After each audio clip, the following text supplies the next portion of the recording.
There are Sunday mornings when all you want is coffee, a technical manuscript about drainage systems, and the sound of forest birds. But that morning instead, I had a lady with glitter on her cheeks, wearing leopard print leggings, standing on my porch, screaming at me with a voice like nails on rotted wood. "You don't get to sit here anymore." Funny thing, I was pretty sure I was still on my own land. But don't worry, keep watching. I promise the final comeback will make you tip your hat. Comment where you're watching from. I bet this story will shake up your entire Pinewood Valley too. Let me tell you how a 40-year-old infrastructure consultant, peacefully editing textbooks for college students, ended up in the fight of his life against a HOA president who had no idea what she was messing with. My name is Theodore Harrington, but everyone calls me Ted. 3 years ago, I lost my wife, Emily, to cancer. And since then, I've been living alone in this small wooden cabin that my great-grandfather built back in 1914. It's not much to look at from the outside. Weathered cedar shingles that have turned silver gray with age, a wraparound porch with hand-carved railings my great-grandfather whittled during winter evenings, and windows that have witnessed over a century of Colorado seasons. The cabin sits on what I call the sweet spot of the property, elevated just enough to catch the morning sun, but sheltered by tall pines that keep it cool during summer afternoons. Emily and I spent the best years of our marriage sitting on that porch every morning, drinking coffee from matching mugs her mother had given us in planning our retirement in this exact spot. We'd watch the seasons change, count deer at the salt lick my grandfather had established, and talk about the garden Emily wanted to expand along the southern wall of the cabin. The cabin sits right in the heart of Pinewood Valley, Colorado, surrounded by a small grove of pine trees that Emily used to say made it feel like we were living in a fairy tale. She wasn't wrong. There's something magical about waking up to sunlight filtering through pine branches, the smell of clean mountain air, and the sound of the creek that runs along the back edge of our property. 6 months ago, the Rosewood family bought the lot next door and built what can only be described as a mansion with a kidney-shaped swimming pool worth $800,000, complete with artificial waterfalls that run 24 hours a day, and underwater LED lights that cycle through every color of the rainbow in a display that would make Las Vegas jeel. The construction alone took 4 months and required a parade of trucks that turned our quiet mountain road into something resembling a construction zone. I watched from my porch every morning as workers poured concrete, installed elaborate filtration systems, and built what seemed like enough decking to construct a small neighborhood. Vivian Rosewood, the self-appointed president of our Homeowners Association, had made it her personal mission to upgrade our neighborhood to what she called appropriate standards for discerning residents. Picture a 35-year-old woman who thinks wearing sequin crop tops in broad daylight is the height of sophistication, with press-on nails so long they click against everything she touches and could probably be registered as weapons in some states, and sunglasses so large they could double as satellite dishes even when it's raining or when she's indoors. She drives a red Maserati that she parks at angles clearly designed to take up 2 spaces, and she has this habit of talking to service workers like they're particularly slow children. She didn't bother knocking that Sunday morning. She just marched right up my porch steps in stiletto heels that clicked against each wooden board like a metronome and started barking orders like she was addressing her household staff. "Mr. Harrington," she declared, her voice carrying that particular tone people use when they think they're talking to someone beneath them, positioning herself so that her shadow fell across my manuscript. "This rustic cabin situation has got to go. It's completely destroying the aesthetic of our upscale community, and frankly, it's affecting all of our property values."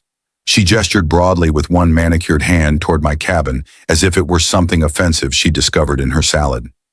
I carefully set down my coffee cup, the one with the chip on the handle that Emily had refused to let me throw away because it was perfectly good.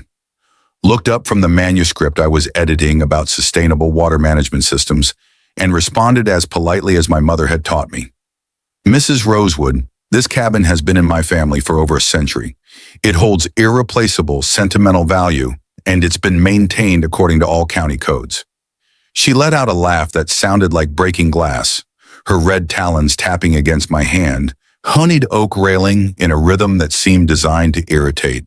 "Mr. Harrington, I've learned that every problem has a price tag. even sentimental ones. I'll pay you triple the market value to pack up and move somewhere more appropriate for someone in your situation.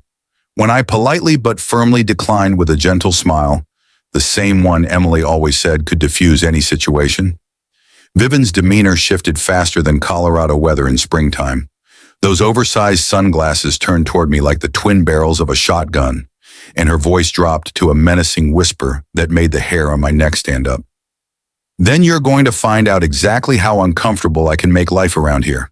This is a community for people who understand progress, Mr. Harrington, not for those who want to live in the past. The threat hung in the air between us like smoke from a campfire. I watched her red Maserati roar away in a cloud of gravel and exhaust that left a fine layer of dust on my freshly cleaned porch furniture.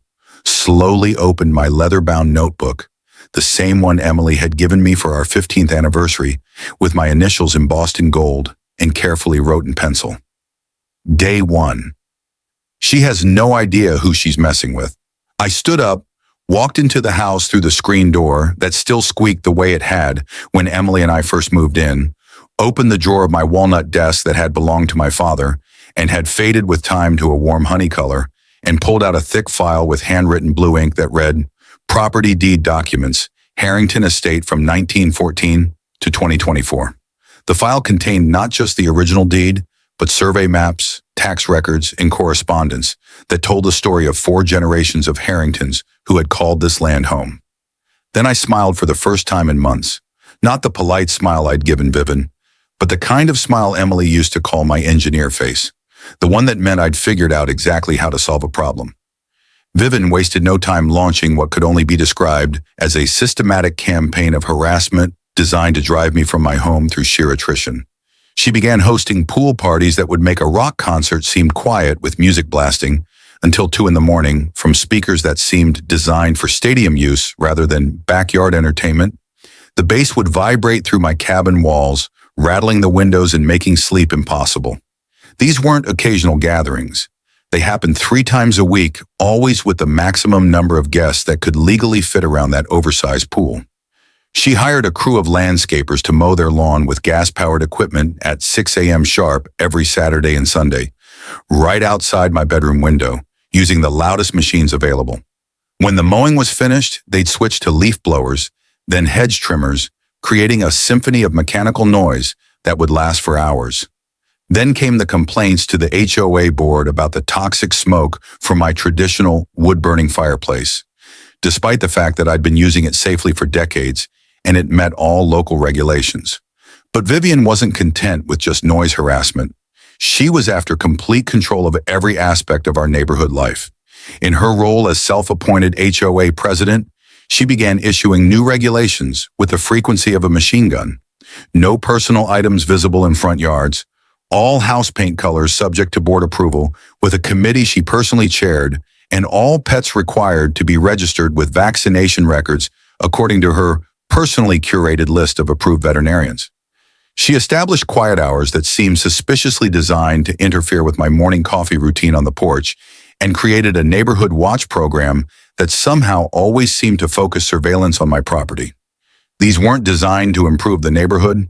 They were weapons aimed directly at me, crafted with surgical precision to make my daily life as difficult as possible.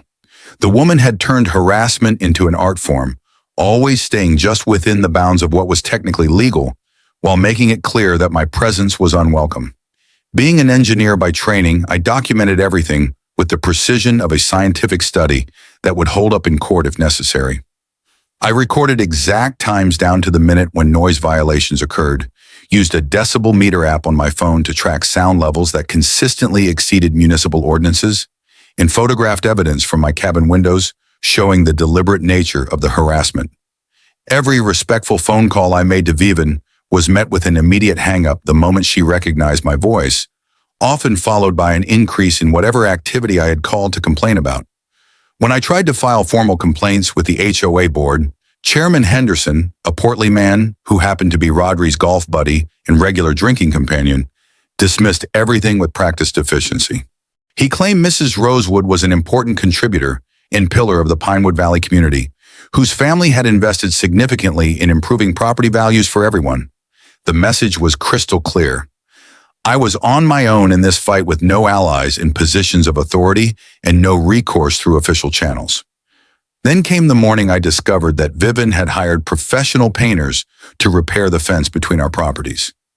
Except they had somehow managed to paint a corner of my cabin bright neon yellow that made the entire structure look like a giant sticky note. The color was so jarring it could probably be seen from space, and it clashed hideously with the natural cedar tones of the rest of the building.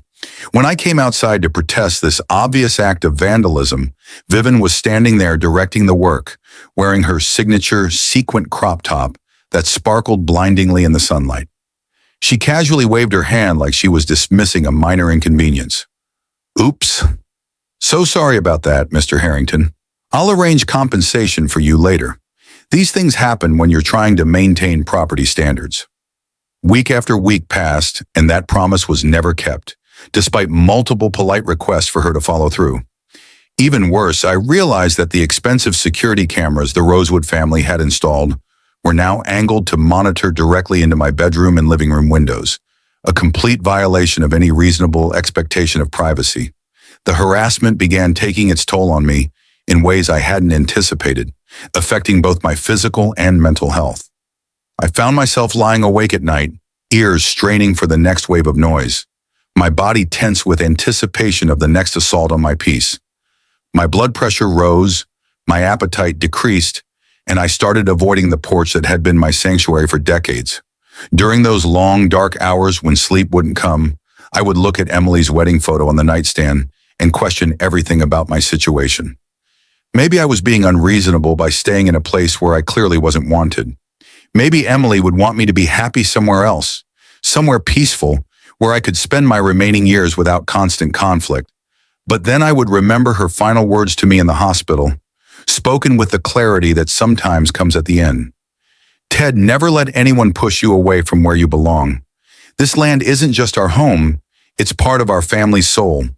Promise me you'll fight for it." I felt torn between my desperate desire for peace in what should have been my golden years and my responsibility to protect the sacred legacy my ancestors had left behind. Finally, after weeks of escalating harassment and sleepless nights, I made the decision to call Attorney Peaton, the man who had helped me handle legal matters when Emily passed away 3 years earlier. As I dialed each number on my old rotary phone, the same phone Emily and I had used to call our children with news of graduations and grandchildren, I happened to glance out the window and saw something that made my engineering brain go on high alert. Vivian was standing at the western corner of her pool, gesticulating wildly with those ridiculous nails as she directed a crew of workers who were digging what appeared to be a large construction pit with heavy machinery. My pulse quickened as I realized they were digging precisely at the property boundary that only I knew the exact location of, thanks to years of working with original surveying maps that predated the computer age. Something big was about to happen, and I had a distinct feeling that Vivian Rosewood had just made her first major tactical mistake in this war she had declared on me. I drove my old Ford pickup truck to meet with Attorney Peaton at his cluttered office in downtown Pinewood Valley, surrounded by towers of case files and law books with cracked spines arranged in no particular order. After years of keeping this information to myself, carrying the weight of family secrets, I finally decided to reveal the truth I'd been holding on to about the real ownership of this land. Through a series of flashbacks that came flooding back with painful clarity, I explained how my great-grandfather, Patrick Harrington, an Irish immigrant coal miner with an unshakable belief in the American dream, had purchased 30 acres at this location in 1914, with every penny of his life savings. The property he eventually bought included not just the area where my cabin stood, but the exact location where the Rosewood family's luxurious swimming pool now sat, like a concrete monument to excess. Patrick had chosen this particular plot because it included access to a natural spring and had the best view of the Continental Divide, features that made it more valuable than the surrounding parcels. He built the original cabin with his own hands, creating a home that would shelter 4 generations of Harringtons through wars, depressions, and all the changes that time could bring. However, a serious surveying error that occurred during the 1960s when the county was updating its records to comply with new federal mapping standards caused the boundary markers to be placed incorrectly compared to the original survey coordinates. The county surveyors, working from incomplete records and assumptions about where property lines should be, had placed the stakes several feet off from their actual legal positions. The official property records were never corrected by local authorities over the following decades, creating a situation where the recorded boundaries didn't match the legal descriptions in the original deeds. Vivian and her family had built their million-dollar pool under the completely false assumption that they owned all of that land, relying on the county records that showed boundary lines several feet away from their actual legal positions. The harsh reality was that 40% of their expensive aquatic paradise sat entirely on property that legally belonged to me, protected by deeds that predated their purchase by over a century. The pool's main structure, the expensive filtration system, the decorative waterfalls, and even the poolside kitchen. All of it was trespassing on land that had belonged to the Harrington family since before Colorado was even a state. Peyton, with his 30 years of experience in real estate law, conducted a thorough and systematic investigation that uncovered a web of serious legal violations the Rosewood family had committed. First, Rosewood Corporation had deliberately filed false information about the size and actual value of their property with local tax authorities to minimize their annual property tax obligations. Second, the complex pool construction had been completed without proper permits, particularly lacking authorization for their wastewater treatment and disposal system. Third, the entire project violated legal requirements for minimum setback distances from construction to property lines according to municipal building codes. Finally, and most seriously, the pool's foundation had been constructed without any soil contamination testing required by current environmental protection regulations. Each violation carried substantial penalties, but together they painted a picture of systematic disregard for the law by people who believed their wealth gave them permission to ignore inconvenient regulations. Somehow, Vivian discovered that I was conducting a secret investigation into her family's activities, and her reaction was explosive. She immediately hired professional security guards to stand at the main entrance of her estate, claiming she needed protection from harassment and threats from an unstable neighbor. These weren't just any security guards. They were ex-military personnel who wore tactical gear and carried themselves like they were protecting a head of state. But she didn't stop there in her campaign to intimidate me. Vivian ordered her landscaping crew to cut down several mature trees on her property, but she arranged the cutting so that heavy branches would conveniently fall and shatter the windows of my cabin. When I came outside to protest this obvious vandalism, the security team claimed they hadn't witnessed anything unusual or illegal happening. The psychological pressure was becoming unbearable, affecting every aspect of my daily life. I found myself jumping at unexpected sounds, constantly checking the locks on my doors, and avoiding my favorite spots around the property where I might be visible to the surveillance cameras. I could feel my resolve starting to crack under the constant stress and intimidation, and I began to wonder if Vivian's strategy of wearing me down through attrition might actually work. Feeling cornered, Vivian decided to escalate to full legal warfare by filing official complaints in local court against me with multiple serious charges designed to paint me as a dangerous and unstable individual. The charges included intentional harassment, criminal trespassing despite the fact that I had never set foot on her property, and deliberately inflicting emotional distress on her family. At the same time, she launched a character assassination campaign throughout Pinewood Valley, spreading malicious rumors that portrayed me as a creepy old man who spied on young families and posed a potential threat to community safety. To solidify her position of dominance, she pressured the HOA board to pass completely unreasonable new regulations banning overnight guests, a rule specifically designed to target and isolate me from visits of my adult children. I felt like the entire world was turning against me, creating a terrifying sense of isolation and siege. During my darkest moments, usually in the early hours before dawn, I questioned everything about my actions and motivations. Am I really being unreasonable? Maybe Emily would want me to find happiness somewhere else instead of stubbornly clinging to the past. But every time I looked at that photo of Emily smiling brightly on the cabin porch she loved more than anywhere else in the world, My determination hardened again. I remembered her final meaningful words. This isn't just about our lives, Ted. This land carries the story of your entire family, all the sacrifices they made and all the dreams they built here. Promise me you'll protect it. The phone rang sharply in the quiet cabin one evening, cutting through my brooding thoughts. Peyton was calling in a voice so urgent and tense, it was completely unlike his usual calm demeanor. Ted, I've just discovered something potentially explosive about Rosewood Corporation that could change everything about this case. If my suspicions prove correct, this is no longer just an ordinary civil property dispute. This could be a serious environmental crime with federal-level legal consequences. You need to meet with me first thing tomorrow morning and bring all the original property documents from your great-grandfather's time. We may have just found the ammunition we need to fight back. In the tense atmosphere of the law office that smelled of old papers and coffee, Peyton revealed a shocking discovery that had cost him 3 nights of sleep. The Rosewood Pool's filtration and circulation system was directly discharging dangerous chemical waste from chlorine, bromine, and other cleaning chemicals into the area's natural groundwater system, which was the source of clean water for Pinewood Valley's entire municipal water system, serving nearly 2,000 households. I suddenly realized with horror that the small stream that flowed peacefully through the back of my property, where Emily used to sit reading books on summer afternoons, was part of this contaminated groundwater system.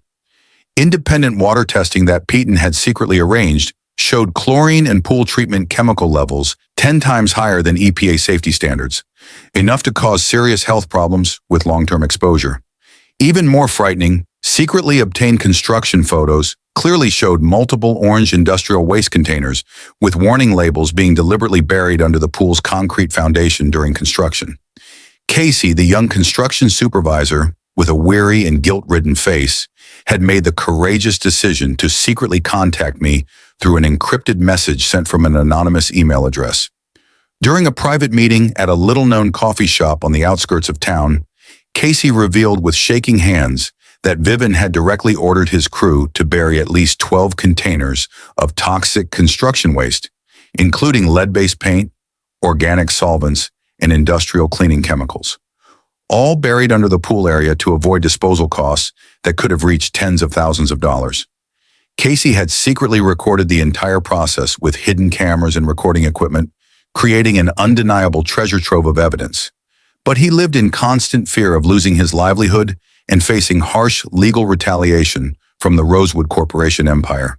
Casey explained in a trembling voice, "She told us this was just a temporary emergency measure because the official disposal process was delayed, but I knew those poison containers were still down there like ticking time bombs. Driven by my responsibility to the community and my concern for neighbors' health, I decided to risk trying to collect water samples from the natural stream that ran through the border area for additional testing. However, Rosewood's experienced and professionally trained security team caught me red-handed. As I was crouched by the stream bank with collection vials in my hands, they immediately restrained me with unnecessary force. While Vivin, alerted instantly via walkie-talkie, rushed to the scene with a face full of hatred and accused me of committing serious property trespass and attempting to sabotage her family's infrastructure. Vivin immediately called the local police, and although Officer Reynolds clearly felt reluctant and uncomfortable with the situation, strict legal procedures still required him to arrest me for trespassing. This was the first time in my 60 years of life that I had to spend a night in a jail cell. While I was detained and unable to defend my reputation, Vivin immediately deployed a sophisticated character assassination campaign with high-level calculation. She used footage from her security camera system, cleverly edited to remove context and create a misleading narrative, then posted it across all major social media platforms with an inflammatory caption. "Disturbed and dangerous neighbor caught trying to poison our family's water supply. We're not safe in our own home." This viral video spread like wildfire through the local community with hashtags that gained significant traction.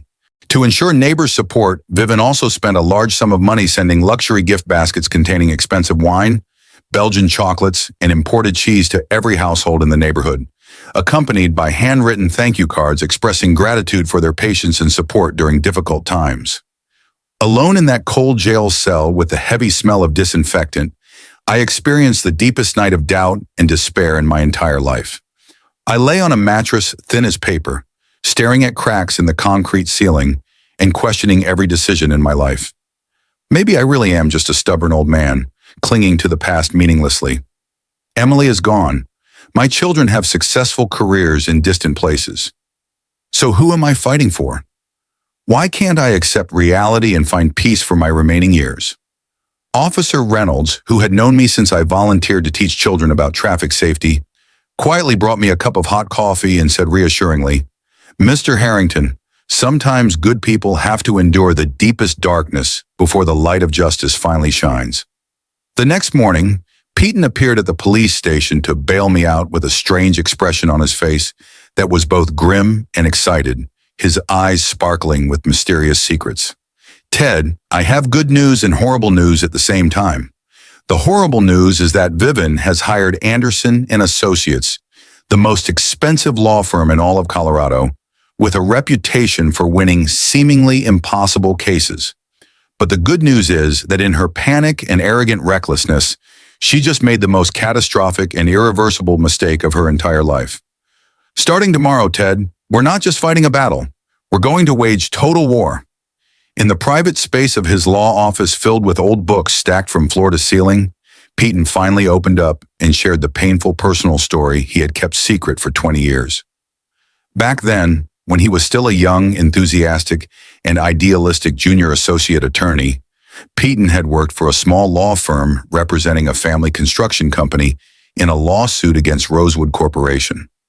Vivin's father, a ruthless man without ethics, had used blatant bribery of city officials, systematic intimidation of witnesses, and even serious physical threats to completely destroy that construction company, while simultaneously ruining Peyton's promising early legal career. His voice trembled as he recounted, "Ted, I had to watch good people get crushed just because they dared to stand up for what's right. I've been waiting 2 decades for this opportunity. Your case isn't just about property ownership. This is a fight against an organized system of corruption that has destroyed too many innocent lives." With years of experience and meticulous preparation accumulated over time, Peyton began mobilizing an extensive network of former colleagues who now held key positions in the EPA, State Attorney's Office, IRS, and various federal regulatory agencies. This dream team included Sarah Martinez, an environmental lawyer specializing in groundwater contamination cases with an impressive track record of victories, Robert Chen, a forensic accountant with FBI background specializing in investigating corporate tax fraud, and David Thompson, a retired FBI agent with deep expertise in investigating organized corporate crime and money laundering.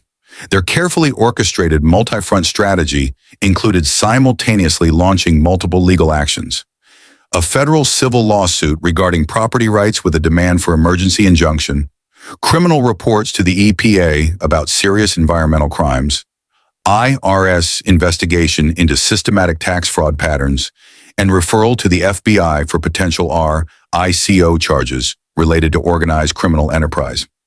Feeling absolutely confident with overwhelming community support and drunk on power, Vivin decided to organize the ultimate event to cement her dominance: the Pinewood Valley Community Appreciation Pool Party Extravaganza, an unprecedented scale event with the explicit purpose of permanently and definitively turning the entire neighborhood against me. No expense was spared for this spectacle. Featuring a live band covering Beatles and Queen hits, high-end catering service offering lobster and filet mignon, an open bar with premium spirits, and even a fireworks display scheduled for sunset.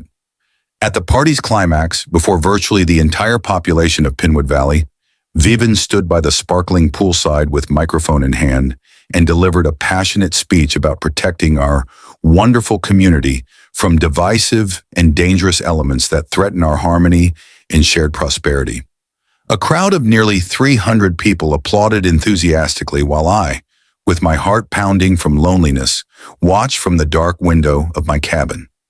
Boosted by an overwhelming wave of community support and feeling absolutely invincible, Vivin decided to escalate her sabotage campaign to new heights of viciousness. She arranged emergency utility maintenance inspections, that resulted in my electricity and water services being completely cut off under the guise of mandatory safety inspections, requiring immediate action. Simultaneously, she orchestrated a situation where garbage trucks accidentally dumped all their refuse and toxic waste on my front yard, then immediately filed complaints with the health department about unsanitary and hazardous conditions, creating imminent danger to public health. Finally, as her ultimate gift, Vivian obtained a temporary restraining order from a judge connected to her family network, effectively banning me from coming within 150 feet of any part of Rosewood property.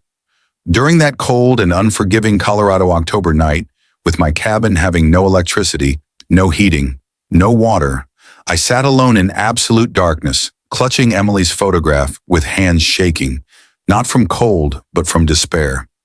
This was the absolute lowest point of my entire life. Emily, my love, I'm 60 years old, completely alone, and literally everyone thinks I'm crazy and dangerous. Perhaps peace, real peace, would come from just giving up this fight and accepting that the world has moved on without me. The loud and mocking laughter from the pool party, still in full swing outside, drifted across the cold air. But instead of further crushing my spirit, it suddenly triggered a powerful memory of Emily telling me in her hospital bed, "Ted, my darling, when someone tries to bully you into submission, you don't run away like a scared. Plant your feet firmly on the ground and stand tall and show them exactly who they're messing with." The dawn of that determining day broke cold and clear. Peyton and his entire legal team launched a coordinated offensive on all fronts simultaneously. A federal lawsuit regarding property rights with a demand for immediate preliminary injunction was filed in U.S. District Court. A comprehensive EPA complaint about groundwater contamination with a request for emergency investigation and immediate enforcement action was submitted with full documentation.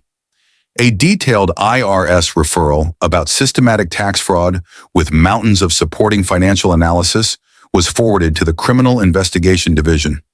Casey officially became a federal whistleblower under comprehensive protection of the Whistleblower Protection Act, providing literally hundreds of photographs, video recordings, and audio documentation of illegal waste disposal that would make any prosecutor salivate. Dawn broke over peaceful Pinewood Valley, but there was nothing peaceful about it today.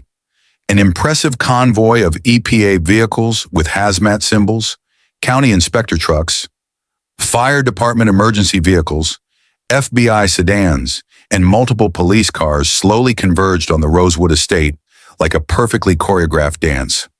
Vivian emerged from the mansion's front door in a pink silk robe, with hair curlers still in, holding a cup of coffee, expecting perhaps news of my final defeat. Instead, she found her beloved pool area completely surrounded by federal agents dressed in full hazmat protection suits. Across the property line, I stood calmly on my porch, sipping coffee from Emily's favorite mug, with the first genuine smile I'd had in many months. My voice carried clearly across the morning air. "Good morning, Mrs. Rosewood. Beautiful day, isn't it? I believe these gentlemen would like to have a few words with you." Within just the first 2 hours of the official investigation, the EPA immediately established a temporary containment zone around the entire pool facility after detection equipment confirmed severe groundwater contamination, with shocking levels exceeding federal safety standards by dangerous margins. I appeared calmly and dignifiedly with a complete portfolio of authenticated property documents spanning decades, conclusively proving my rightful ownership of the critical section of land.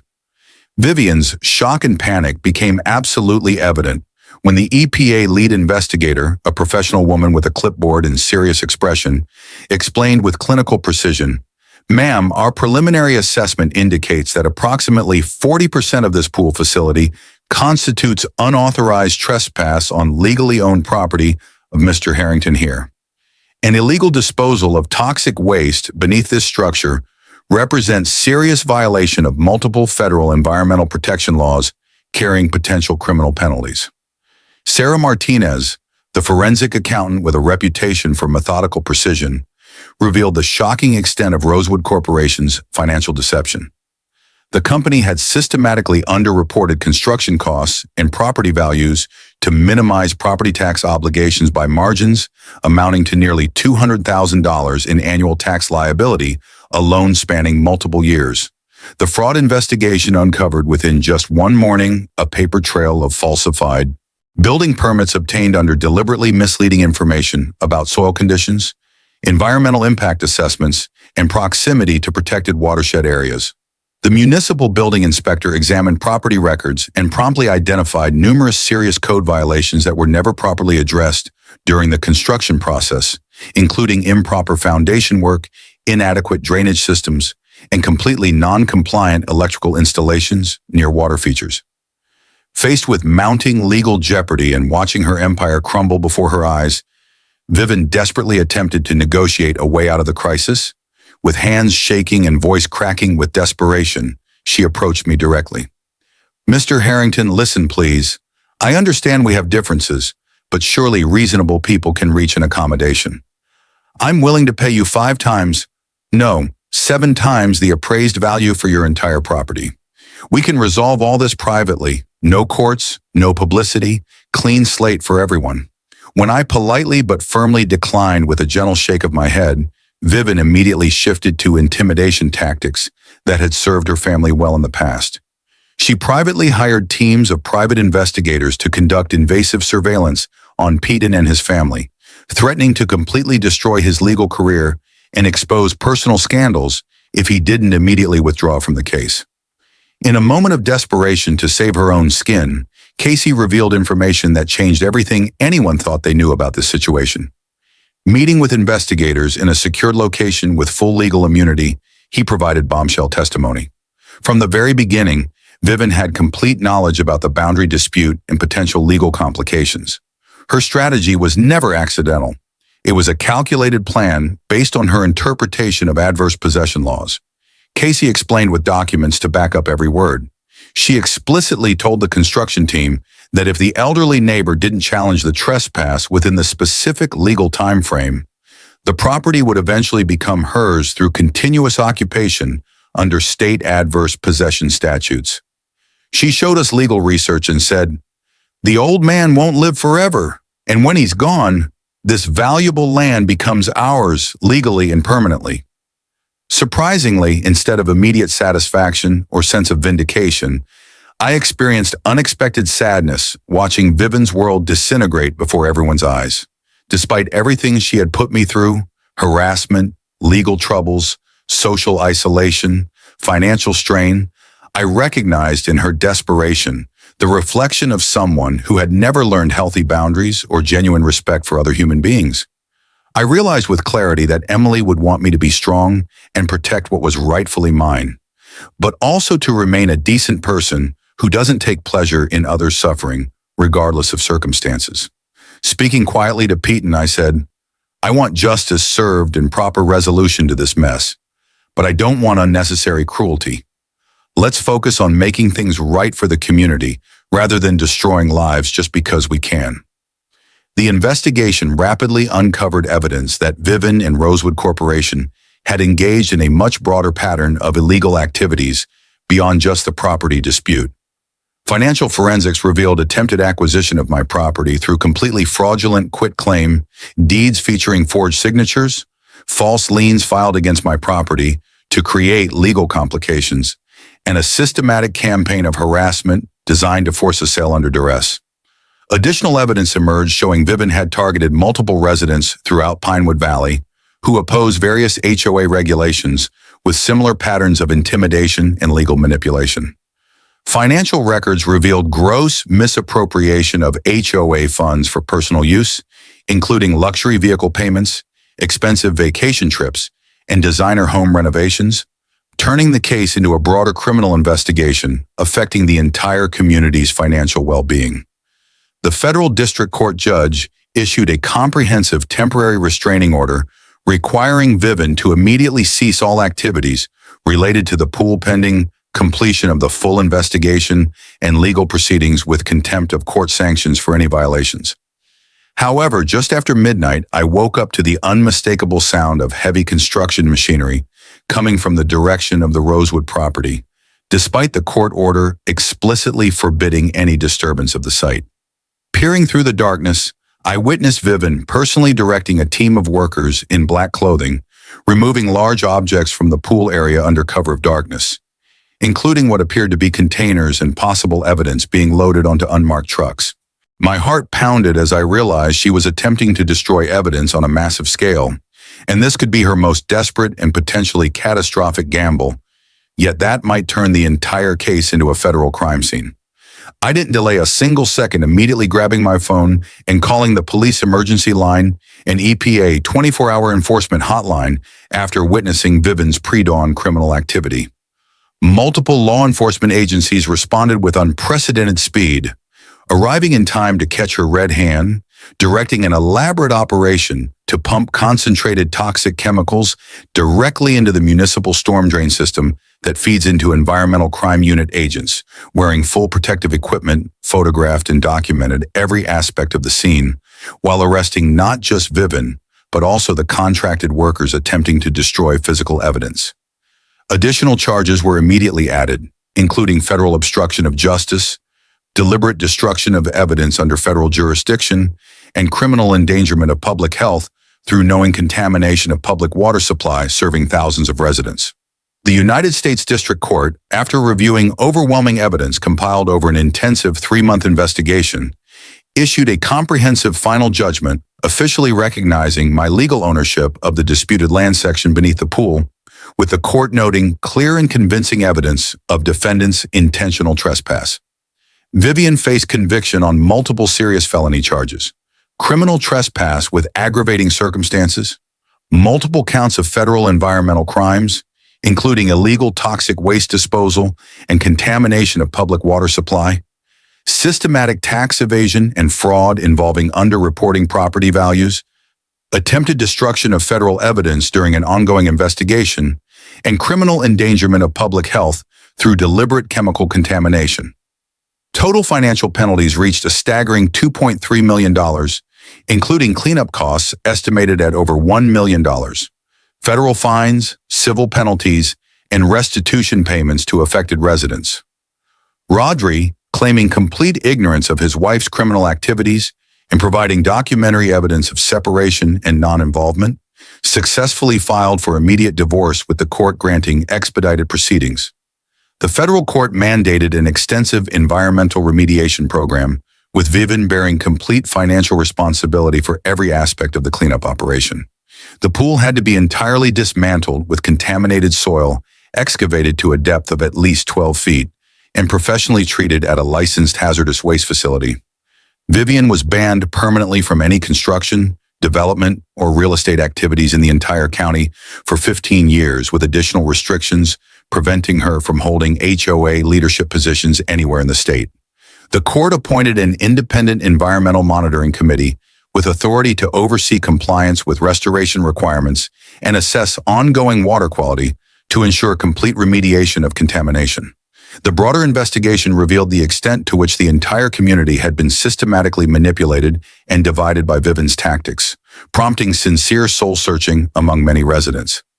Neighbors approached me individually to offer heartfelt apologies with genuine remorse, acknowledging they had allowed themselves to be turned against a good man through a combination of expensive gifts, social pressure, and carefully constructed lies.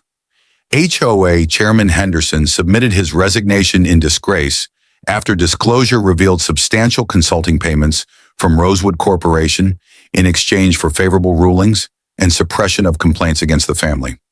The newly elected HOA leadership, committed to transparency and fairness, systematically eliminated most of the oppressive regulations enacted during Vivian's reign and established a genuinely democratic decision-making process, respecting the rights and interests of all residents without favoritism.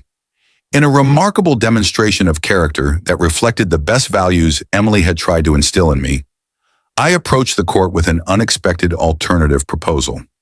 Instead of simply ordering destruction of the pool complex, I suggested transformation of the contaminated site into a community environmental education center and memorial park using mandatory penalty payments from Vivian's conviction.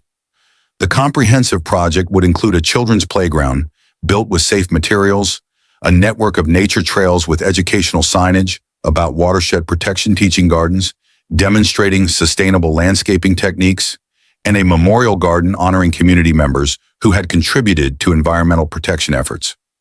I formally requested the facility be named Emily Harrington Memorial Environmental Education Center to honor my late wife's passionate dedication to nature conservation and community engagement, while providing lasting positive benefit from a tragic situation. 18 months later, during a gorgeous Colorado autumn day, with aspen trees golden against blue sky, I sit comfortably on my restored cabin porch, watching dozens of children playing joyfully in the newly completed community park, where the toxic pool once posed danger to our entire neighborhood. The sound of innocent laughter and excited voices learning about nature has replaced the previous noise pollution from parties and construction. Vivian relocated to a different state to rebuild her life, far from the scandal with early release from federal minimum security facility contingent on continuing environmental restoration payments. AC received a strong recommendation letter from me, helping him secure a leadership position with the Colorado Department of Environmental Protection, where his experience with the legal waste disposal proves invaluable in preventing future violations. Our community learned invaluable lessons about the importance of standing up to bullies, verifying facts before judging neighbors, and protecting precious environmental resources upon which everyone depends. As autumn colors paint Pinewood Valley in breathtaking brilliance, I continue my treasured morning coffee ritual on the cabin porch that Emily loved more than any place in the world. However, instead of enduring obnoxious pool parties and construction noise, I now enjoy a symphony of children's laughter, mixed with birds singing in the restored natural habitat where wildlife has returned in abundance. Looking fondly at Emily's photograph still displayed prominently in my living room, I whisper with deep contentment, "We did it, sweetheart. We protected our home and created something genuinely beautiful from something initially destructive. Most importantly, we proved that standing up for what's right eventually makes a stronger, more caring community for everyone." Sometimes the greatest victory in life involves not defeating enemies, but rather transforming conflict into lasting community, healing, and environmental restoration, benefiting generations to come.